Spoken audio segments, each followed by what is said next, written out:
জানিয়ে দিব এই মুহূর্তে আমাদের হাতে এসেছে গুরুত্বপূর্ণ আপডেট আন্তর্জাতিক সংবাদের শিরোনাম। শুরুতেই থাকছে ইসরায়েলের 16 পাইলট নিহতের দাবি ইরানের। এদিকে পাকিস্তানের জাহাজ ইসরায়েলের ব্যাপক ক্ষেপণাস্ত্র হামলা।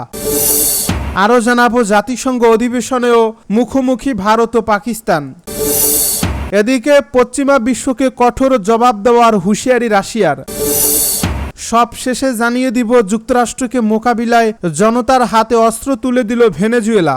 এতক্ষণ শুনছিলেন হাতে থাকা আপডেট সংবাদের শিরোনাম, এবারে বিস্তারিত। তবে তার আগে অনুরোধ রইল ভিডিওটিতে একটি লাইক এবং কমেন্ট করে জানিয়ে দিন ভিডিও সম্পর্কে আপনার মূল্যবান মতামত। আরও জানিয়ে দিন ভিডিওটি কোথা থেকে দেখছেন বা কোন জেলা থেকে দেখছেন। ইসরায়েলের 16 পাইলট নিহতের দাবি ইরানের। ইরানের সঙ্গে টানা 12 দিনের যুদ্ধ চলাকালে ইসরায়েলের অন্তত 16 জন পাইলট নিহত হয়েছে, এমনটাই দাবি করেছেন ইরানের সর্বোচ্চ নেতা আয়াতুল্লাহ আলী খামেনির জ্যেষ্ঠ সামরিক উপদেষ্টা মেজর জেনারেল ইয়াহিয়া রাহিম সাফাবি। তিনি এক বিশেষ সাক্ষাৎকারে বলেন, যুদ্ধের শুরুর দিকে ইরানের আকাশ প্রতিরক্ষা ও গোয়েন্দা ব্যবস্থায় কিছু দুর্বলতা থাকলেও দ্রুত তা মেরামত ও পুনর্গঠন করা হয়েছে। তার ভাষায় প্রথম 2 থেকে 3 দিনে কিছু ঘাটতি দেখা দিলেও চতুর্থ দিন থেকে যুদ্ধের মোড় ঘুরে যায়। শেষ পর্যায়ে এসে ইরান পূর্ণ আধিপত্য প্রতিষ্ঠা করে। রাহিম সাফাবির দাবি, বিদেশি মূল্যায়ন অনুসারে প্রায় 60% পর্যবেক্ষক ইরানকেই এ যুদ্ধে বিজয়ী হিসেবে চিহ্নিত করেছেন। তিনি বলেন, ইসরায়েল তাদের ঘোষিত কোনো লক্ষ্যই অর্জন করতে পারেননি। ইরানের ভেতরে অস্থিতিশীলতা সৃষ্টি করতে না গুরুত্বপূর্ণ অবকাঠামো কিংবা সামরিক ও পারমাণবিক স্থাপনায় বড় ধরনের ক্ষতি করতে, বরং ইরান তার সব উদ্দেশ্য পূরণে সফল হয়েছে। তিনি আরও জানান, এই অভিযানে ইরানি বাহিনী শত্রুপক্ষের কমান্ডো ও কন্ট্রোল সেন্টার, বিদ্যুৎ কেন্দ্র ও বিভিন্ন টার্মিনালে হামলা চালায়, যা ইসরায়েলকে দুর্বল করে ফেলে। তার দাবি, এই অভিযানে 16 জনেরও বেশি ইসরায়েলি পাইলট নিহত হন এবং শত্রুপক্ষকে 600 থেকে 640টির বেশি আকাশ প্রতিরক্ষা ক্ষেপণাস্ত্র ব্যবহার করতে বাধ্য করা হয়। তিনি বলেন, ইরান বর্তমানে মহাকাশ ও বিমান প্রতিরক্ষা সরঞ্জাম পুনর্গঠন করছে। কিছু আকাশ প্রতিরক্ষা ব্যবস্থা, রাডার সিস্টেম, ক্ষেপণাস্ত্র ইউনিট ও বিমান বাহিনীর কিছু অংশ ক্ষতিগ্রস্ত হলেও নতুন কমান্ডার নিয়োগ ও পুনর্গঠন প্রক্রিয়ার মাধ্যমে সক্ষমতা দ্রুত পুনরুদ্ধার করা হচ্ছে। পাকিস্তানের জাহাজে ভয়াবহ ইসরায়েলের হামলা।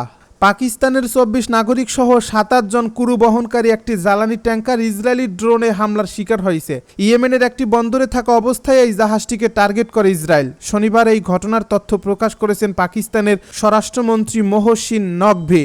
মন্ত্রী জানান, সেপ্টেম্বর 17 তারিখে ট্যাঙ্কারটি ইয়েমেনের রাস ইসা বন্দরে অবস্থান করছিল, যা হুতি বিদ্রোহীদের নিয়ন্ত্রণাধীন। এই হামলার সময় ট্যাঙ্কারের ক্রুতে পাকিস্তানের পাশাপাশি 2 জন শ্রীলঙ্কান এবং 1 জন নেপালি ছিলেন। ট্যাঙ্কারের ক্যাপ্টেনও পাকিস্তানি। হামলার পরে ট্যাঙ্কারে বিস্ফোরণ ঘটে, তবে ক্রু সদস্যরা দ্রুত আগুন নিয়ন্ত্রণে আনতে সক্ষম হন। নকভি জানান, এরপর হুতি নৌযান ট্যাঙ্কার থামায় এবং ক্রুদের জাহাজে বন্দী করে রাখে। তবে বর্তমানে ট্যাঙ্কার এবং তার ক্রুরা হুতিদের হাত থেকে মুক্ত হয়ে ইয়েমেনের জলসীমার বাইরে পৌঁছেছে।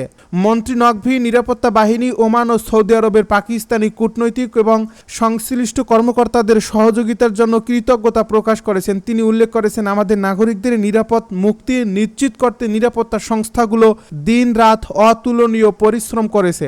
পাকিস্তানের পররাষ্ট্র মন্ত্রণালয় আগেই জানিয়েছিল, ট্যাঙ্কারের 24 পাকিস্তানি ক্রু নিরাপদে আছেন এবং বর্তমানে ইয়েমেনের জলসীমার বাইরে যাচ্ছে।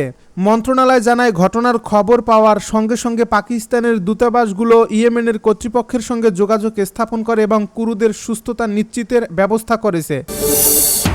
জাতিসংঘ অধিবেশনেও মুখোমুখি ভারত ও পাকিস্তান। ভারত ও পাকিস্তান 2 দেশের চলমান উত্তেজনা এবার গড়ালো জাতিসংঘের কূটনৈতিক অঙ্গনেও।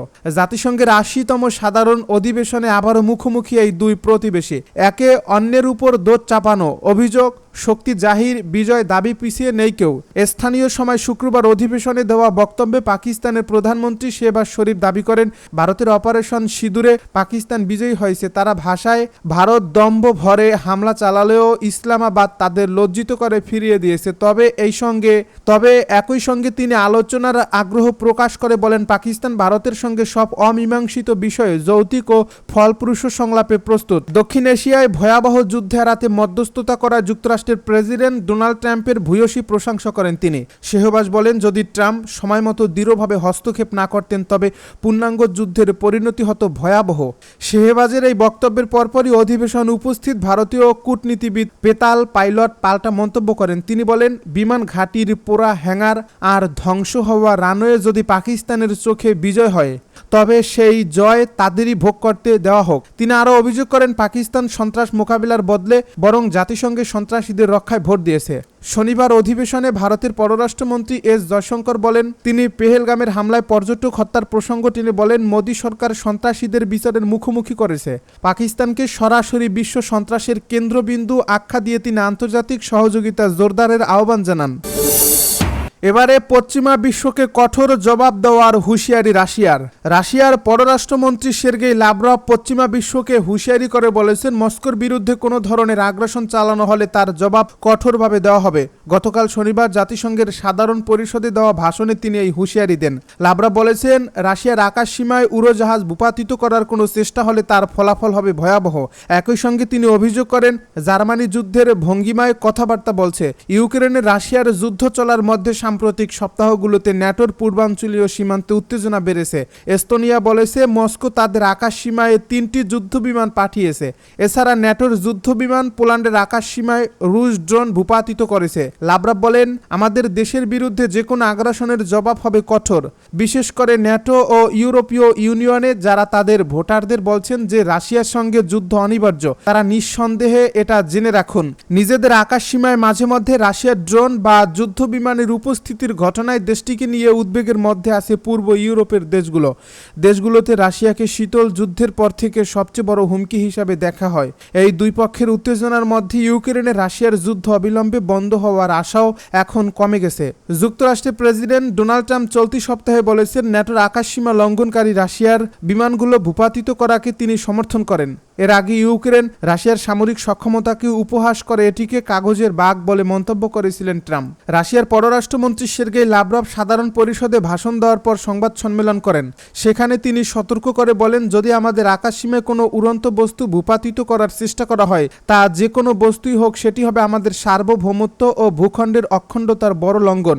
আমি মনে করি যারা এ ধরনের চেষ্টা চালাবে তারা খুবই পস্তাবে। সাধারণ পরিষদে দেওয়া ভাষণে লাভরভ বলেন, রাশিয়া কখনো ইউরোপীয় ইউনিয়ন বা ন্যাটো দেশগুলোতে ড্রোন বা ক্ষেপণাস্ত্রে হামলা চালায়নি এবং ভবিষ্যতেও এমনটা করার কোনো পরিকল্পনা নেই। যুক্তরাষ্ট্রকে মোকাবিলায় জনতার হাতে অস্ত্র তুলে দিল ভেনেজুয়েলার রাজধানী কারাকাসে দেখা যাচ্ছে এক অভিনব দৃশ্য। বয়স্ক নাগরিক ও সাধারণ মানুষরা অস্ত্র হাতে খোলা রাস্তায় নিচ্ছেন প্রশিক্ষণ। ব্রিটিশ সংবাদ মাধ্যম বিবিসি নিউজের প্রতিবেদনে বলা হয়, দক্ষিণ ক্যারিবীয় অঞ্চলে যুক্তরাষ্ট্রের নৌবাহিনী মোতায়েন ও তাদের হামলায় অন্তত 17 জন নিহত হওয়ার পর একে অঘোষিত যুদ্ধ আখ্যা দিয়েছেন ভেনেজুয়েলার প্রতিরক্ষা মন্ত্রী ভ্লাদিমির পাদ্রিনো। এরপরই বয়স্ক নাগরিক ও সাধারণ মানুষদের নিয়ে গঠিত ন্যাশনাল বলিভারিয়ান মিলিশিয়া বাহিনীকে আবারও সক্রিয় করেছে বর্তমান প্রেসিডেন্ট নিকোলাস মাদুরো। শহরের 23 দে এন্ড্রো এলাকায় বসবাসকারী 68 বছরের এডিথ পেরোলেসো আবার প্রস্তুত হচ্ছেন সামরিক পোশাকে রাস্তায় নামতে। প্রয়াত প্রেসিডেন্ট হুইগো সাভেজের আহ্বানে 2009 সালে গঠিত এই বাহিনীটিতে তরুণ বয়সে যোগ দিয়েছিলেন তিনি। পেরোলেসের ভাষায়, আমাদের মাতৃভূমি রক্ষা করতে হবে, ডাক এলেই আমি রাস্তায় নামব। রাজধানীর পেতারে এলাকা জুড়ে শনিবার দুপুরে জনগণের কাছে ব্যারাকশো নামে সামরিক মহড়া চলে। রাশিয়ার নির্মিত ট্যাঙ্ক, পোস্টার, লোড না করা রাইফেল নিয়ে স্থানীয়দের অস্ত্র চালানোর প্রশিক্ষণ দেন সেনারা। নারী পুরুষ এমনকি শিশু পর্যন্ত ভিড় জমায় মহড়ায়। 69 বছরের ফ্রান্সিসকো ওদেহা গরম রাস্তায় লুটিয়ে পড়ে যুদ্ধের ভঙ্গিতে শুয়েছিলেন। হাতে ধরা AK-103 রাইফেল উত্তেজিত কণ্ঠে বলেন, প্রয়োজনে প্রাণ দেব, এমনকি বিড়ালগুলো বেরিয়ে আসবে মাতৃভূমি রক্ষায়। 66 বছরের গেলাদি রদ্রিগেজের অঙ্গীকার, আমরা যুক্তরাষ্ট্রের কোনো আগ্রাসন মেনে নেব না।